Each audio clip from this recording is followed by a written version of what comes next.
the year the world was going to end. Remember that? So, this is the sequel to the first Lego Batman game, which I have played before on this channel. And I recorded this footage a few weeks ago. And then I got sick. And then I kind of got better, but then I came down with something else, or like a phase 2 of the sickness or something. And so, it is kind of fuzzy in my memory. What even goes on here?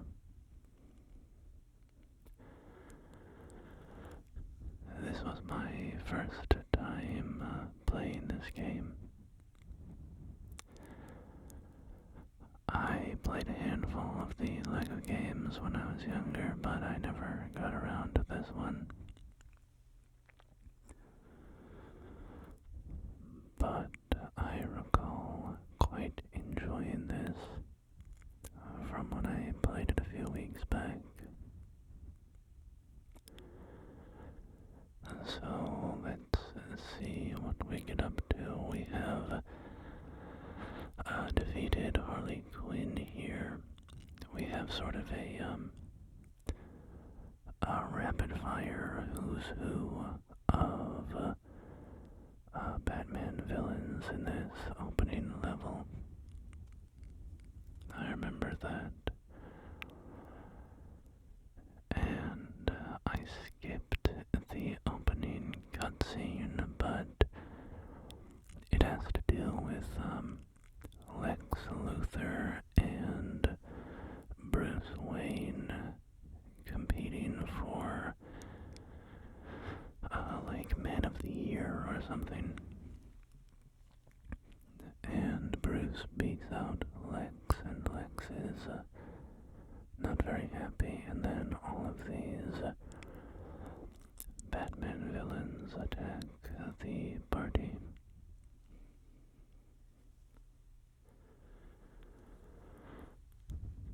The shtick of this game, the sort of gimmick or whatever, is that it adds a bunch of other DC superheroes and I suppose villains as well to the Batman world. I know Superman appears in this, so it's a classic comic book style mashup of the different superheroes all getting together. I assume this brings in like the Justice League, probably.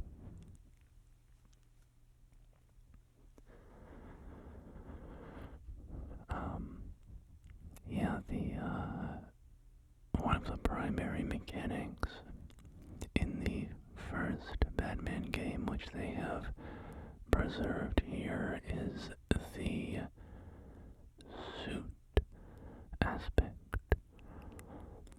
Batman and Robin have different suits, and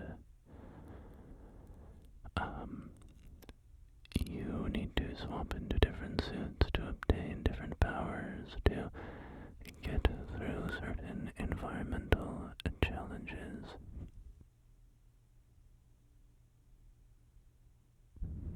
The first Batman game, for instance, had, comparatively fewer characters to play as compared to like Lego Star Wars, but the suit system allowed for some of that mechanical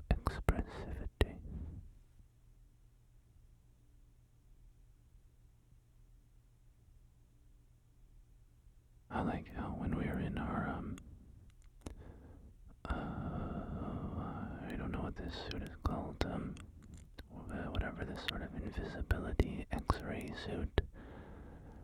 We can see enemies, skeletons. That's kind of fun.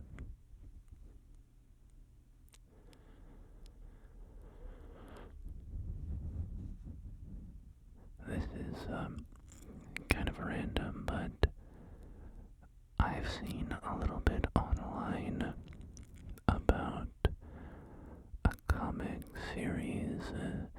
I don't read comics, so I don't really know.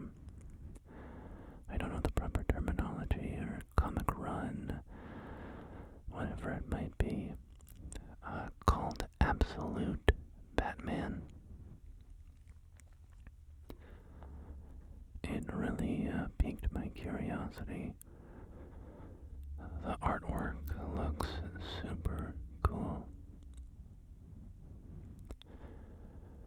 We just put Robin in his acrobat suit.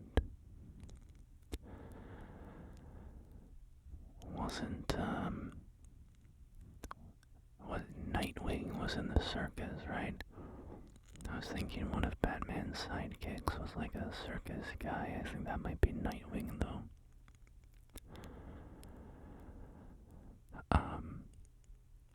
Anyway, yeah, kind of random, but just playing Batman, and this Absolute Batman stuff popped into my head. Looked really interesting. Just like a super bold vision of the story. This really, I don't know, I guess grimdark setting, but in a very interesting way. It's not just, oh, what if things were like really bad? It's like, what if all of these enemies were horrifying monsters?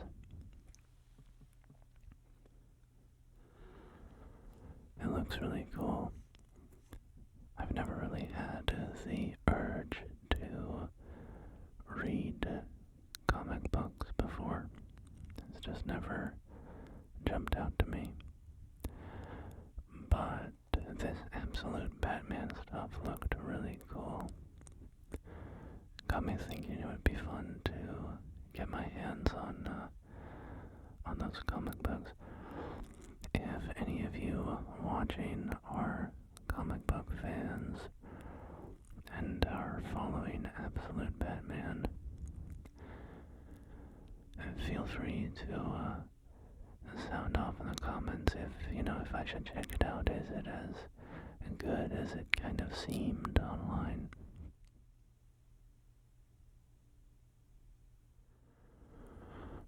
So we are knocking around Two-Face here.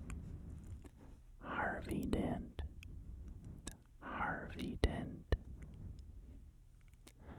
Where's Harvey? Where's Harvey? Sorry, now it's just popping into my mind. What is it about the Joker that has made so many ASMR role plays of him?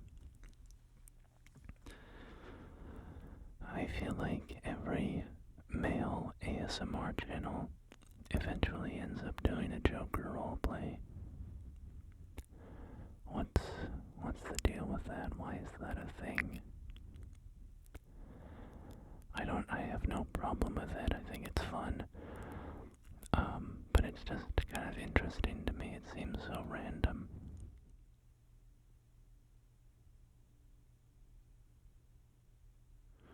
I wonder if it's just, when ASMR was really taking off and in its kind of young, growing phase online. That was around the time that The Dark Knight Rises, or The Dark Knight came out, and Heath Ledger's Joker was a cultural phenomenon. It just locked itself itself into our collective imagination as a culture at the time, and has never really left. It's just one of those incredibly iconic things that is just such a common reference point, you know? And because that's what, like, everybody online is doing when they do their Joker role plays, they're always doing Heath Ledger's Joker.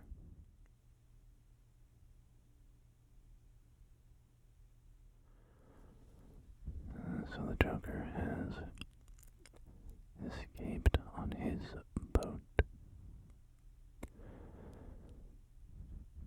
and we got an achievement here: theatrical pursuits. I love this rainy, stormy backdrop here. It's very nice with the Batman light symbol kind of scattering in the clouds. It's very nice, very cool.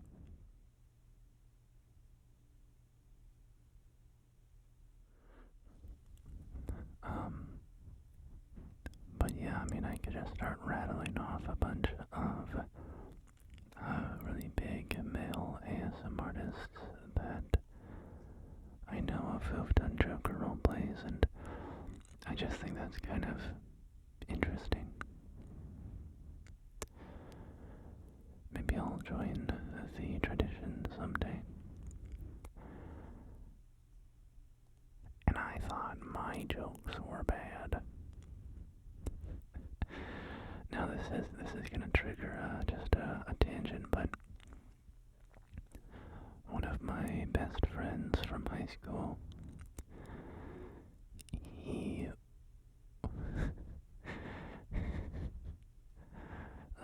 he would just like do this Joker voice all the time, do his Heath Ledger Joker voice. My friend would do this Joker voice, and his character, we would play a bunch of GTA 5 online, and his character, he dressed him up as the Joker in just this ugly, off-brand Joker outfit, like, you know, Temu Joker vibes. I also like our elevated position on this rooftop up here. It's very Batman.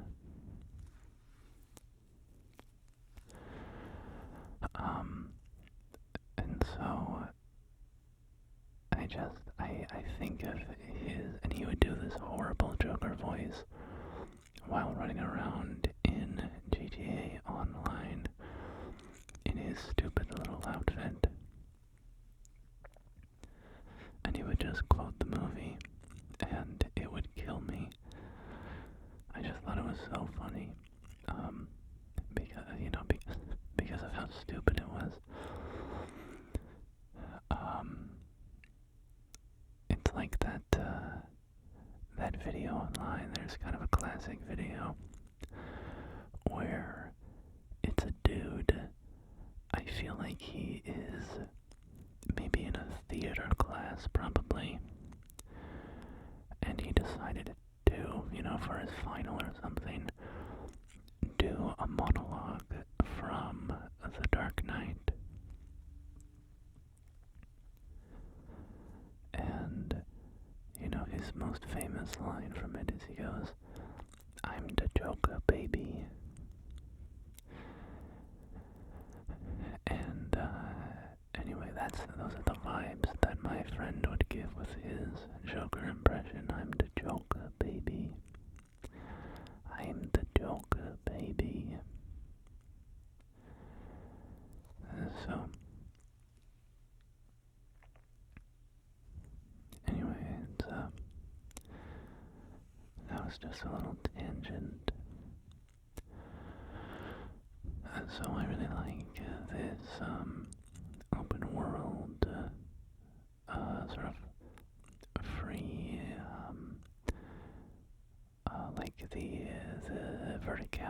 of this open world, I guess is what I'm trying to say. You know, one of the aspects of Batman is his verticality with his grappling hook and his glider and, you know, flying around Gotham City. And the Arkham games like Arkham Asylum, Arkham City, they're all very good about integrating those elements. It's very fun to just grappling hook, propel yourself up into the air, and then glide through Gotham. You really do feel like you are the knight.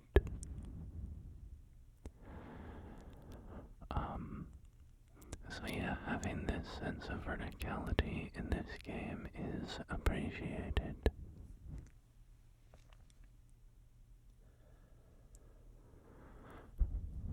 Robin's helicopter. Robin's helicopter. We can go pursue the Joker now. The Jongleur. This game does have voice acting. It has quite a star-studded cast in the voice acting department. Just going off of voices that I recognize. The most famous of which I think is probably Clancy Brown. When Lex Luthor spoke in the opening cutscene, it's just immediately recognizable. Clancy Brown's rich, velvety voice.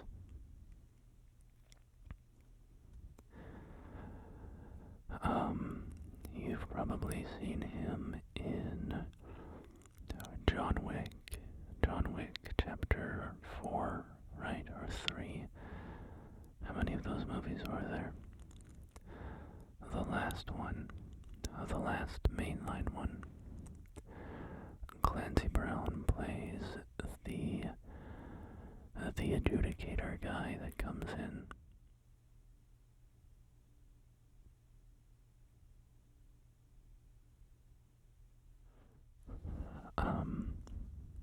So yeah, he is Lex Luthor, but there's a bunch of other recognizable voices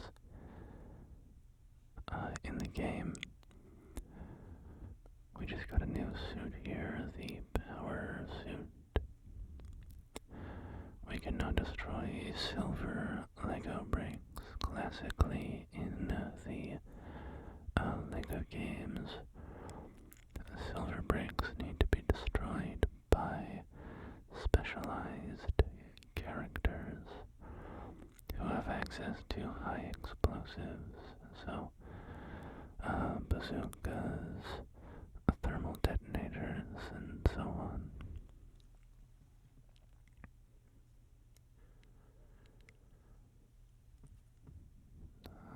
So we are trying to repair Robin's helicopter at the moment, as these thugs have interfered, shining a spotlight into Robin's eyes and causing a crash.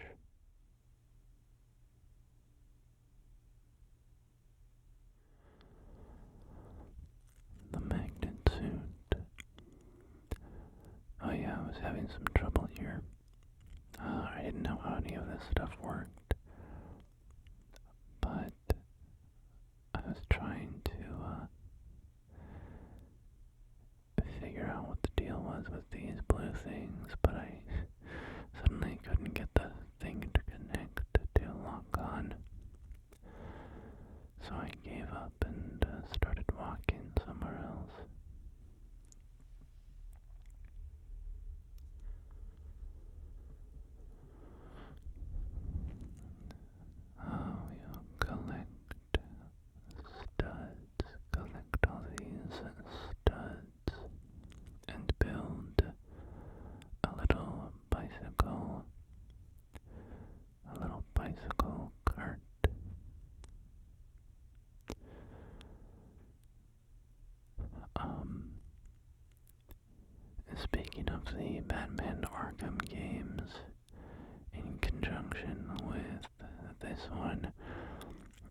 do have that new Lego Batman game coming out, which, to my understanding, is essentially a combination of these two games, the Batman Arkham games and the Lego games.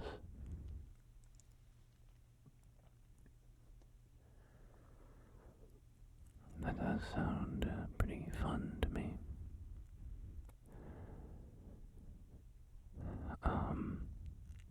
I was always a big fan of the Arkham games. I, don't know how much I would necessarily play at the moment of it. Most of my video game time is honestly in my recordings now. But when a particularly special game comes along, I definitely like to find time in my schedule to just play the game for fun.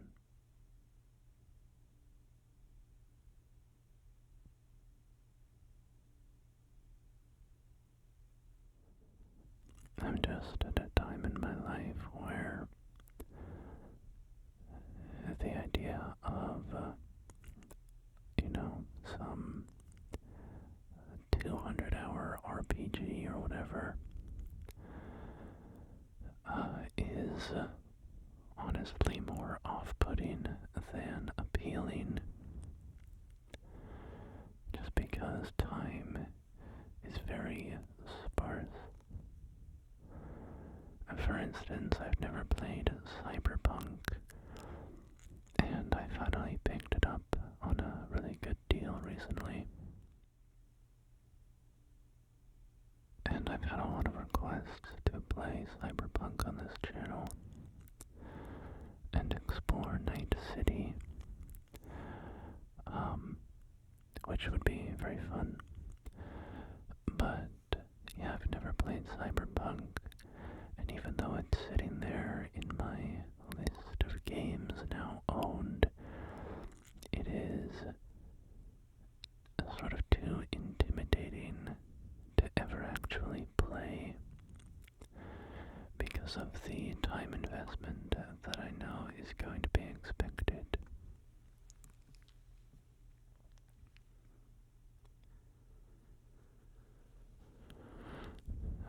Similarly, Baldur's Gate 3. I'm a huge D&D fan, and I would love to play Baldur's Gate 3, but the time investment is just very frightening, very frightening. But I guess, it's one of those things you just,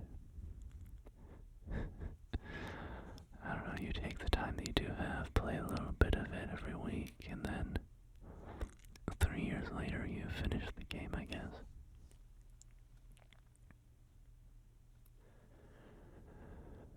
But yeah, I definitely find myself leaning more towards kind of bite-sized games, medium-length games, anywhere in the realm of short to medium, because I know I can get a fulfilling experience without it taking too long in the grand scheme of things.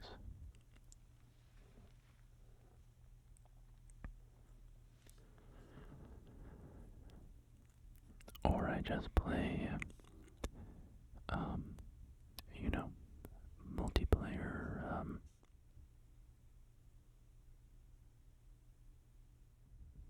sorry, I sneezed.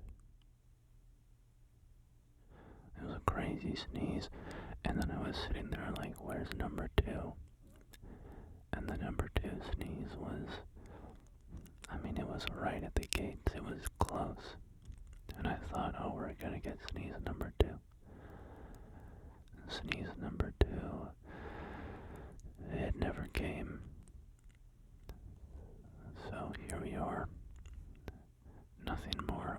satisfying than a single sneeze.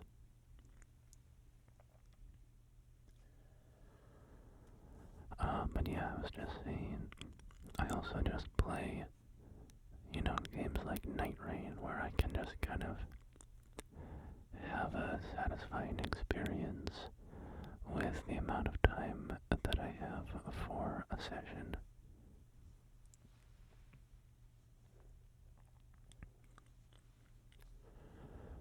Mr. Batman got stuck back here. The AI was not figuring it out.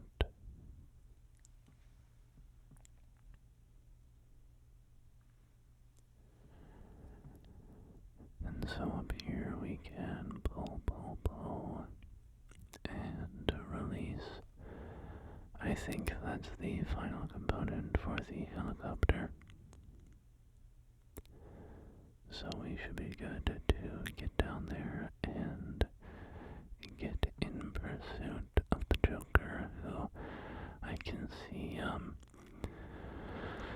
driving around, motoring around in his boat out there in the bay, in the harbor, very politely just enjoying his time on the water and not rushing out of here while we've spent like 15 minutes trying to repair our helicopter.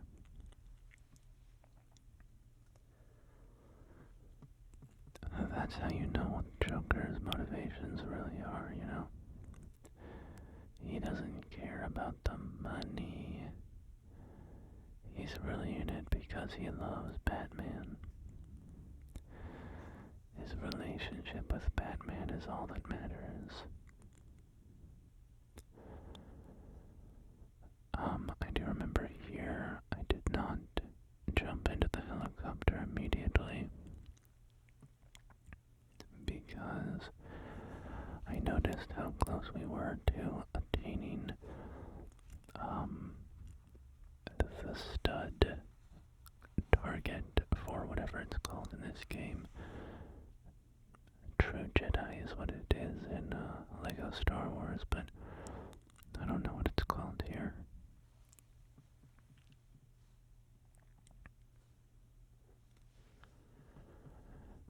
Anyway, I thought that the level would end as soon as we got in the helicopter, so I decided to run around and find the superhero, find the remaining studs necessary to attain superhero rank.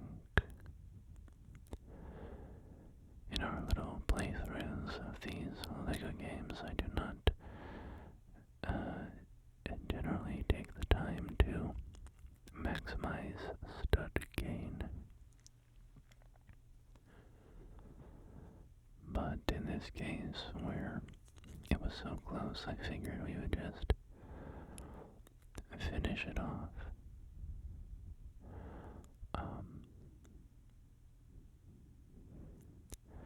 Here goes Joker talking again.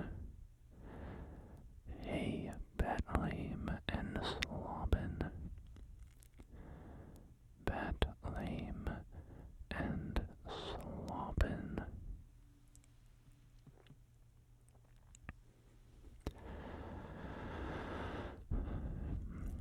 Batlame and Slobbin. That's pretty hard hitting.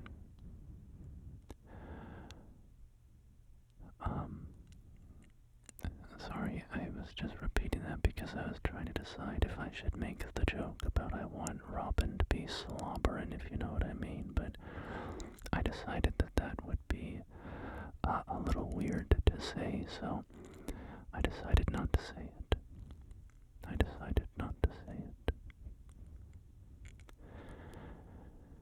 And now nobody knows that I was fiending after a little Lego minifig.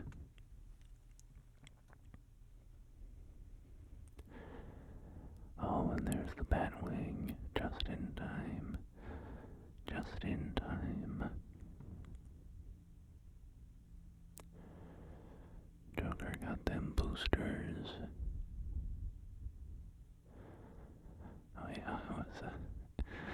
not figuring out the controls here. I'm just rapidly swapping between Batman and Robin here.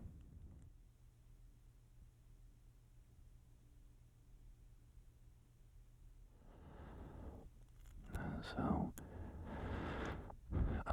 we are back to a kind of classic Lego vehicle mission here, which is an on-the-rails vehicle shooter mission. This is, for instance, how the first mission in Revenge of the Sith goes in Lego Star Wars. Although it's a little different because this one is just a constant loop.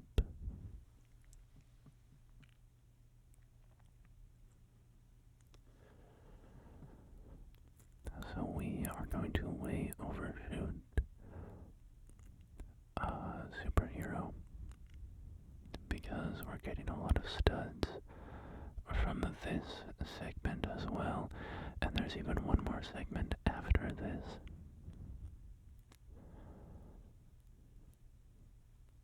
So I'll just keep lighting up Mr. J's boat here. Mr. J, Mr. J. If I can actually land any hits on him.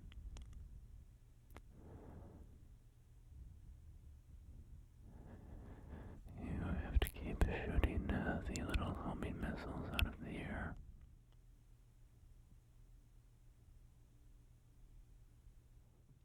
And we just cracked 100 bands of studs.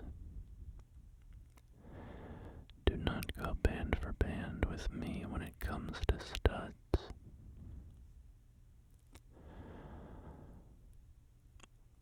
I've got stacks of purples, bro. I'm stacking purple studs. Your pockets are full of silver studs. Do not try to go band for band with me.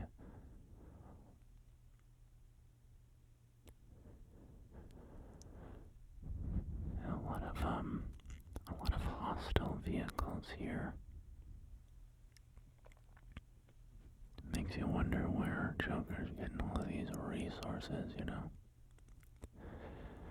They apparently just have a whole fleet of military helicopters.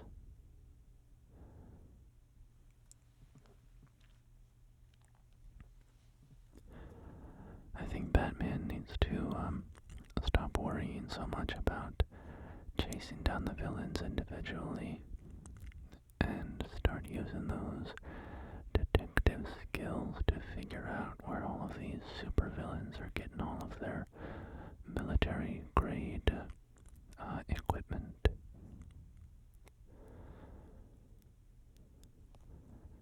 Somebody is funneling equipment out of the Pentagon to just an insane degree.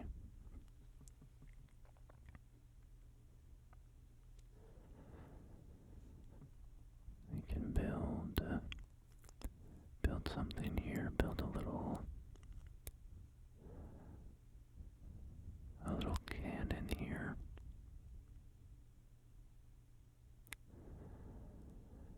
And fire a blast at Mr. J.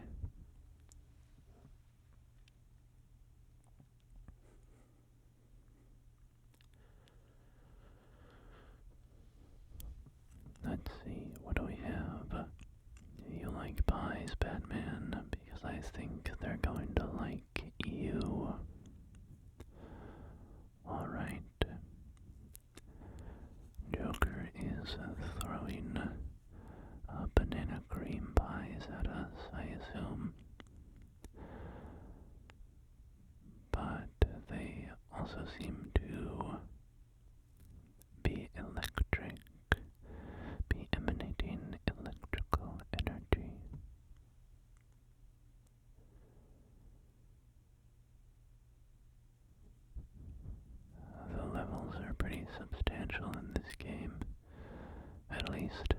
judging by this first one. We had that whole phase crawling around the exterior of the theater. And then we had the boat chasing phase, and now we have this boss fight segment.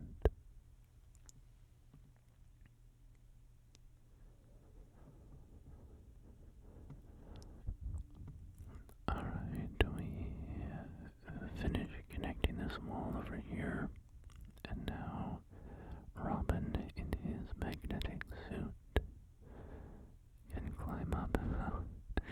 I remember this. I was struggling big time to climb up this wall.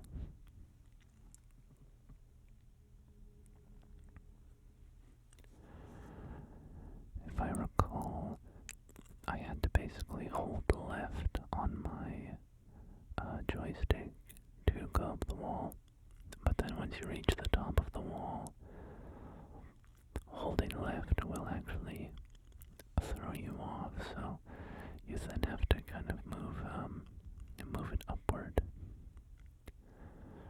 It's a little tricky, a little tricky.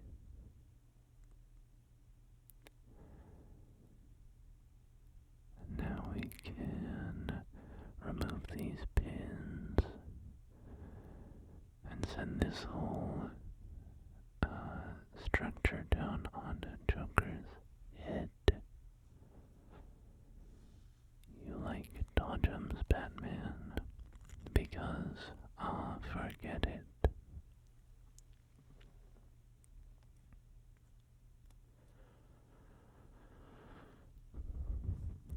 I don't remember if I recognized the Joker's voice in this.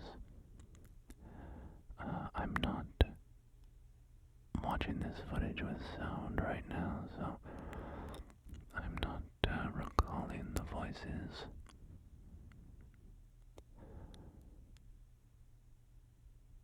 But we have a lot of the Joker's minions here.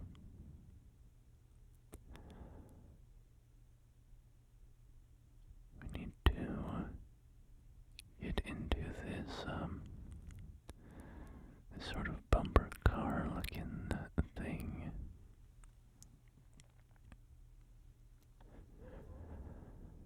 So just swapping off between our heroes' powers here to just keep breaking deeper and deeper.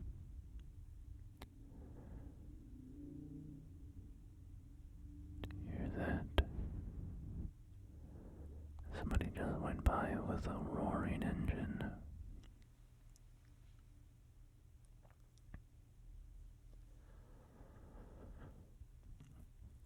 Alright, and I think this is probably, yep, there we go. We have defeated the Joker. I'm the Joker, baby. I'm the Joker, baby. Thanks for helping out, Batman. I also was a part of this.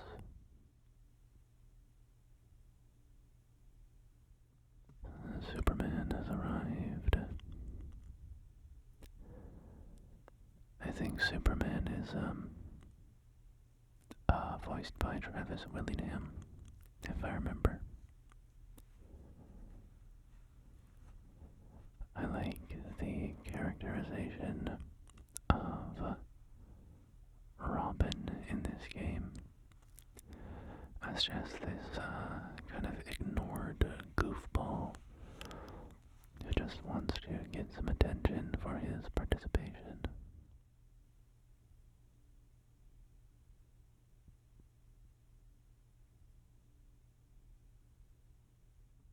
Bye-bye, Superman.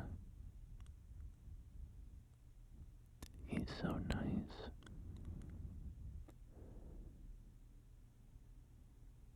Alright. Another achievement. Harboring a criminal. We just about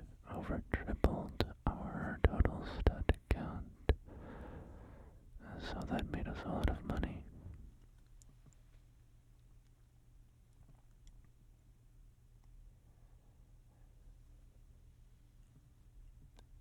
And it seems that the mini-kits build vehicles in this game.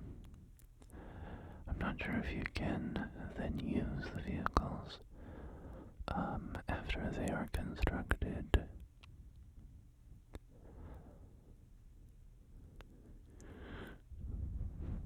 But we now get introduced to sort of freely navigating the open world to some extent. I guess we had a little bit of that after the first mission. But now we get it to a much larger degree, as we can summon the Batmobile and return it to the Batcave. The Batcave.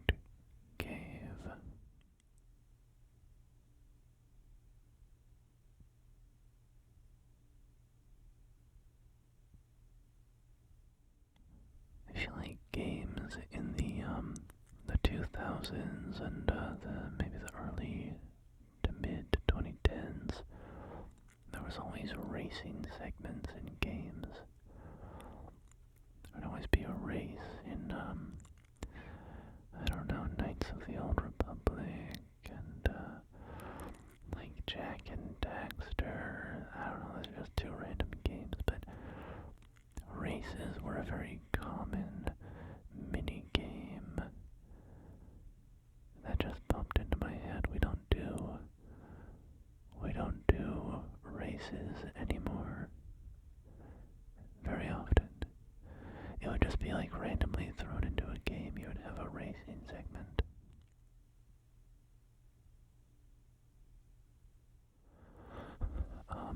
Yeah, anyway, totally irrelevant. The Batmobile just popped up and I started thinking about that. You cannot drive right into the Batcave. You have to go activate this panel over here.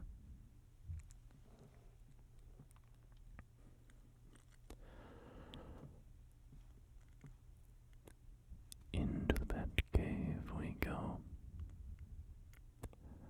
I like that separating the waterfall. It's a very cool image. The waterfall just opening up and then closing behind us as we drive through.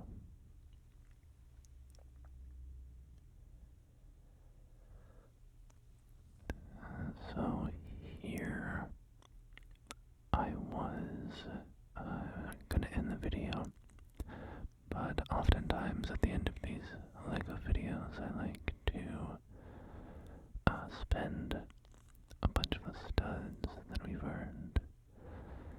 So I went looking around for the shop to, buy new characters, vehicles, whatever. But I didn't find anything. We did get introduced here to the Martian Manhunter, and oh yeah, the Justice League. I guess this is sort of a Justice League-centric game.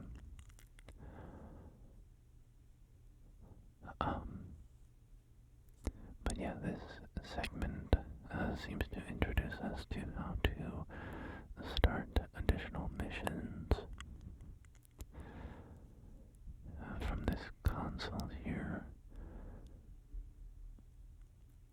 we can see the Batcave here, and a new emergency is marked